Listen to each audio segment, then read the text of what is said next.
안녕하십니까. 이하운의 시기능 연구소입니다. 오늘은 눈무원 부족에 대해서 알아보도록 하겠습니다.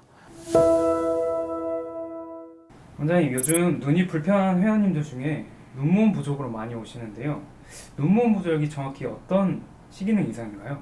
눈무원 부족은 사람의 눈이 가까운 곳을 볼 때 오른쪽 눈과 왼쪽 눈이 동시에 협응을 해서 모아지는 상태가 떨어지는 것을 말해요. 보통 근접 반사라 해서 가까운 것을 볼 때 초점 조절이 반응을 하고 동공이 작아지면서 동시에 눈이 안쪽으로 모아지게 되는데, 다른 것에 비해서 눈이 모아지는 능력이 현저하게 떨어지는 상태를 말합니다. 그러다 보면 오랫동안 근거리를 주시하는 것이 많이 힘들게 되죠. 그러면은 눈무원 부족이 있으면 어떤 증상이 나타날까요? 네, 눈먼 부족은 주로 가까운 것을 볼 때 불편 증상을 유발하는데, 책이나 스마트폰 또 컴퓨터 등을 오랫동안 보는 것이 많이 힘들어지게 되죠. 그래서 짧은 집중 시간이라든지 급격한 안정 피로, 눈의 피로도가 높아지고 그것이 심해지면은 머리에 두통까지 유발을 하게 되고요. 글씨가 흔들리거나 움직이거나 떠 보이는 증상, 또 읽던 곳을 자주 놓치게 되는 증상, 또 글씨가 흐려졌다가 선명해졌다, 이런 흐림 증상, 글씨가 두 개로 이렇게 이중으로 보이는 복시 증상이 나타날 수가 있어요. 그럼 이 증상들 중에서 가장 쉽게 볼 수 있는 증상은 어떤 게 있을까요? 가장 흔한 증상은 이제 눈의 피로감이 높다는 것이죠. 초기 노안 환자들이 가까운 것을 볼 때 굉장히 눈이 피로감이 높아지거든요. 그거하고 비슷한 증상이 나타날 수가 있습니다. 그럼 눈무원 부족의 발생률은 얼마나 될까요? 보통 눈먼 부족의 발생 빈도는 사시나 약시보다 높게 나타나는데요. 사시는 100명당 한 4명 정도, 약시는 한 100명당 2명 정도 이렇게 발생을 하는 반면에, 이런 눈먼 부족 증상은 100명당 약 7.5명 정도가 발생을 하게 됩니다. 상당히 높은 빈도수고요. 눈먼 부족에 대해서 우리가 관심을 가져야 하는 것이죠. 그렇다면 눈무원 부족의 원인은 무엇일까요? 의사들도 눈먼 부족에 대해서 정확하게 원인을 알 수는 없지만, 대부분 눈의 근육을 통제하는 신경망의 기능이 떨어졌을 때 주로 나타난다고 합니다. 확실하게 알 수 있는 이상 증상은 뇌진탕이나 뇌졸중 환자들에게서 주로 이 눈먼 부족이 나타난다는 것이죠. 그럼 쉽게 말해서 뇌 기능에 이상이 생겨서 이러한 증상이 나타난다는 걸까요? 네, 그렇게 보면 됩니다. 뇌의 신경망이 눈을 통제를 하게 되는데, 통제 기능이 떨어졌을 때 이런 눈먼 부족이 나타날 수가 있게 되는 것이죠. 대부분 모르고 지내실 것 같은데요. 눈무원 부족을 방치하면 어떻게 될까요? 눈먼 부족을 방치하게 되면은 근거리를 볼 때 불편 증상도 유발하지만, 외사이가 높을 때 주로 발생을 하기 때문에 나중에 이게 심해지게 되면은 외사시로 진전이 돼서 근거리를 볼 때 양쪽 눈으로 보는 것이 아니라 한쪽 눈으로 보는 그런 증상이 나타날 수가 있겠습니다. 그렇다면 눈무원 부족은 어떻게 교정할 수 있을까요? 눈먼 부족으로 진단이 되게 되면 광학적인 교정, 그래서 안경이나 콘택트 렌즈로 우선 교정을 하는 것이 중요합니다.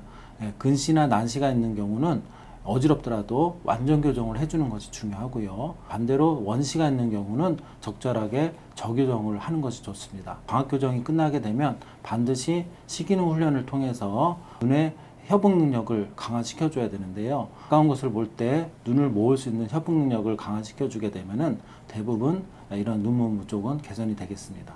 그러면 시기능 훈련은 어느 정도 받아야 좀 효과를 볼 수 있을까요? 눈먼 부족에 대한 시기능 훈련은 횟수로는 한 10회에서 20회, 많으면 30회 안에 대부분 끝나게 됩니다. 주 1회로 따지면은 한 3개월에서 길면은 6개월 사이 정도면 대부분 교정이 되겠습니다. 집에서 할 수 있는 눈 운동 같은 게 있을까요?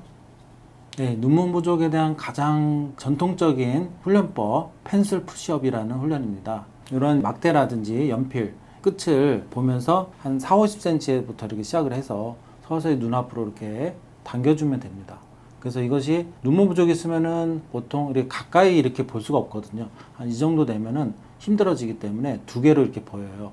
이렇게 두 개로 보이게 되면은 안 되고요. 이렇게 하나로 볼 때까지 당긴 상태에서 2, 3초 정도 이렇게 유지했다가 다시 이제 멀리 봐주고, 이런 이제 반복 훈련을 하루에 10회에서 20회 정도 계속 해주게 되면은 이런 이제 막대의 끝이 눈앞에 10cm 정도 안으로 들어올 때가 있습니다. 거기까지 이렇게 훈련을 해주게 되면 자극적으로 눈이 편안함을 느낄 수가 있게 됩니다.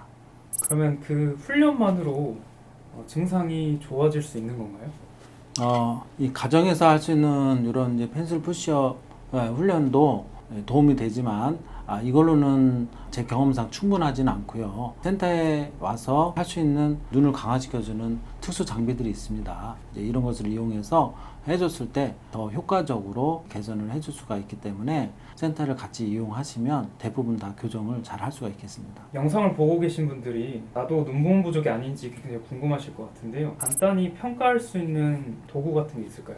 네, 이제 미국에서는 주로 이렇게 평가할 수 있는 여기 보는 것처럼 CISS라는 설문지가 있습니다. 이것은 눈몸 부족을 위한 전용 설문지예요. 15개 문항으로 되어 있고 그 다음에 빈도수가 5가지로 이렇게 체크가 돼 있어요. 그래서 점수를 매기게 돼 있는데 이것을 체크를 하게 되면은 본인의 시기능 눈몸 부족 문제가 있는지 없는지 어느 정도 파악을 할 수가 있습니다. 저희가 링크 아래 소개해 드리는데요. 여기로 들어가셔서 체크해 보시면은 충분히 자각 설문지에 대한 평가를 받아보실 수 있겠습니다.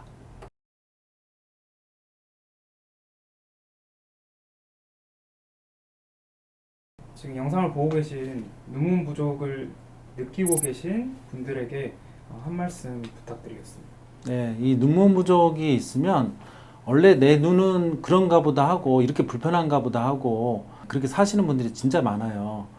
그런데 오늘 영상을 통해서 본인이 눈몸 부족이라고 의심이 된다면 언제든지 아래 댓글이라든지 또 연락을 주시면은 저희가 성실하게 답변을 해드리도록 하겠습니다.